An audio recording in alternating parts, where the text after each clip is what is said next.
Това, мили хора, е дневника на моята душа.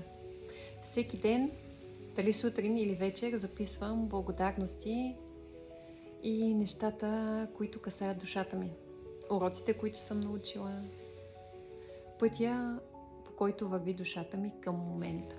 Снощи късно, вместо благодарност, сега ще прочета какво ми дойде да напиша. А именно: честит нов ден на 33 години. Необвързана съм, много щастлива, обичам живота, обожавам себе си и жената, в която се превърнах. Честит 17 февруари. Разкошен ден. Празнувам младостта и красотата днес и благодаря.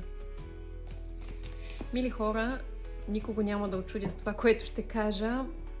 Не е ново за никого, но никога няма да бъдем на годините, в които сме към момента. И това е едно подсещане за мен и за вас, да се наслаждаваме на деня, на случващото се и да оценяваме всеки малък момент. Никога няма да се върнем в това време, в което сме сега. Насладете му се. Често препускам, гоня задачи, цели след цели, постигам ги и това е прекрасно, но ми се иска по-често да спирам за миг и да благодаря за всичко, което е тук и сега. Защото само тук и сега има значение.